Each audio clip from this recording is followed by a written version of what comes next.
देखिए दिया है कि आज हमारे प्रधानाचार्य अवकाश ग्रहण कर रहे हैं। मतलब ये है कि जब भी किसी सेंटेंस में लास्ट में देखे रहा है, रही है, आ रहा है, तो वहाँ पर हम लोग इज एम आर के साथ इज एम या तो आर इनके साथ हम लोग यूज करते हैं वर्ब की आईएनजी फॉर्म। इज कब यूज होता है? जब सब्जेक्ट हमारा सिंगुलर होता है और इसके साथ वर्ब की आईएनजी फॉर्म का यूज करते हैं। और बात यहाँ पे सेंटेंस में कह रहा है कि आज, तो सबसे पहले आज का ही इंग्लिश में लिखेंगे। आज मतलब टुडे। आज मतलब क्या हो गया? टुडे। क्या हो रहा है कि हमारे प्रधानाचार्य, तो आज आपने लिखा, उसके बाद सब्जेक्ट यहाँ पे क्या है? हमारे प्रधानाचार्य मतलब आवर प्रिंसिपल। प्रिंसिपल हमारे प्रधानाचार्य। अब देखिए सब्जेक्ट हो गया, सब्जेक्ट के बाद हमको क्या चाहिए? वर्ब। वर्ब मतलब क्या? ग्रहण कर रहे हैं।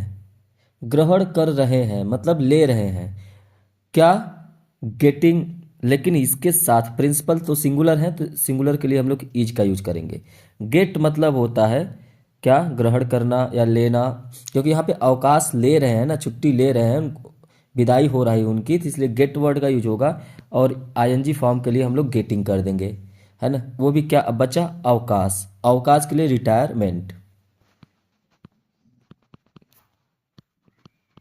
रिटायरमेंट। तो ये हो गया today our principal is getting retirement. आज हमारे प्रधानाचार्य अवकाश ग्रहण कर रहे हैं।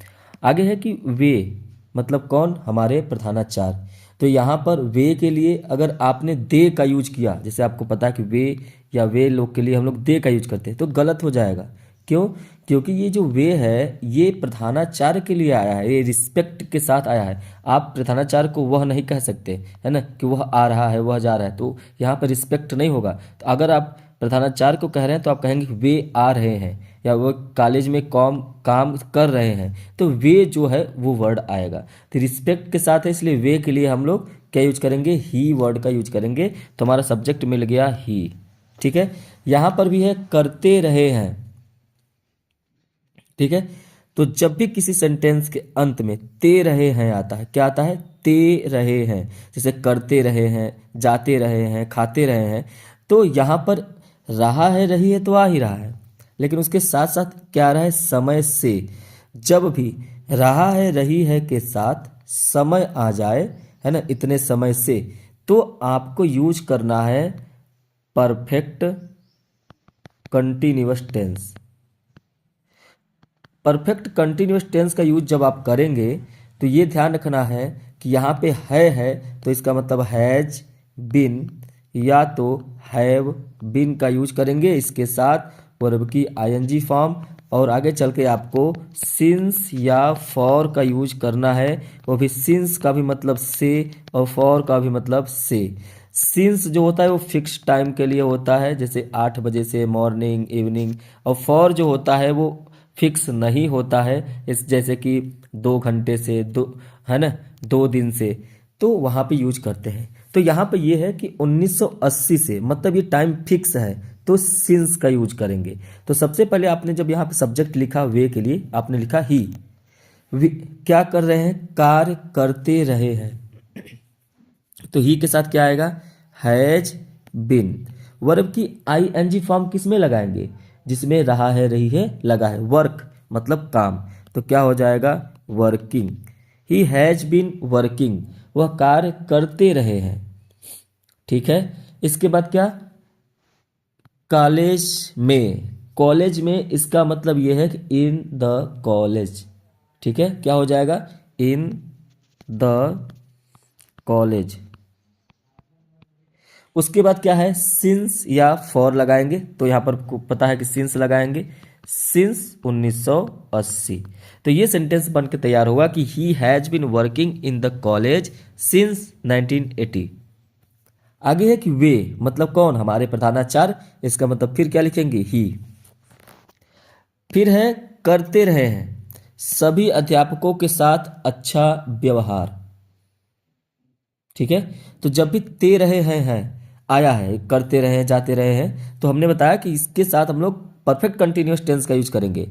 यहां पर तो टाइम नहीं है, तो भी हमको ये ध्यान रखना है कि ते रहे हैं आता है। सिर्फ रहे हैं आता है तो कंटिन्यूअस, लेकिन करते रहे हैं, जाते रहे हैं, तो आपको परफेक्ट कंटिन्यूअस टेंस का यूज करना है ना। अब क्या यूज करेंगे?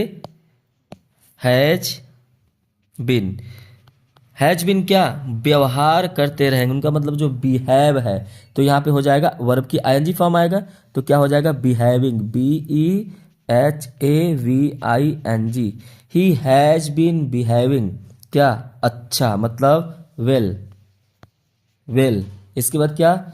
सभी अध्यापकों के साथ, with all the teacher, with all the teachers. ठीक है। आगे है सभी विद्यार्थी उनका बहुत सम्मान करते हैं।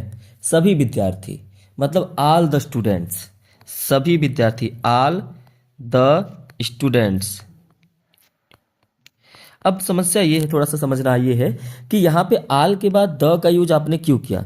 हमेशा याद रखिएगा, दो वर्ड होते हैं, एक ऑल और एक होता है बोथ। अगर इनके बाद याद रखेंगे कोई नाउन आया है तो वो तो पहली बात तो प्लूरल में आएगा, ठीक है। किस में आएगा? प्लूरल में आएगा, इन दोनों के बाद। और अगर ऐसा है तो इसके पहले आपको द का यूज करना है, चाहे वो ऑल द स्टूडेंट्स हो, चाहे बोथ द स्टूडेंट्स हो। ये बात हमेशा याद रखिएगा। इसीलिए आल के बाद ये जो नाउन आया है, पहली बात तो प्लूरल में है, और इसके पहले हमेशा क्या लगाएंगे? द। तो आल और बोथ के साथ हमेशा द का यूज होता है, और उसके बाद जो नाउन आता है वो प्लूरल में होता है। तो हमारा जो सब्जेक्ट है, यहाँ से भी पता चला कि हमारा सब्जेक्ट प्लूरल में है, ऑल द स्टूडेंट्स। ठीक है। ताहे तीहे का कब आता है? तो आप कहेंगे प्रेजेंट इंडिफिनिट टेंस में।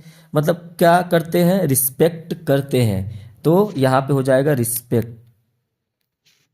रिस्पेक्ट, है ना। इसमें एस या ईएस का प्रयोग नहीं करेंगे, क्योंकि प्रेजेंट इंडिफिनिट टेंस में प्लूरल सब्जेक्ट के साथ जो होता है वर्ब, उसमें एस या ईएस का प्रयोग नहीं करते हैं। ये रिस्पेक्ट हो गया। अब यहाँ पे है हिम, है ना, उनका मतलब हिम। उसके बाद है बहुत, बहुत का मतलब वेरी मच। तो इस तरीके से ये जो है सेंटेंस, ये जो ट्रांसलेशन कंप्लीट हुआ। इसके बाद सेट नंबर 5 का ट्रांसलेशन देखेंगे।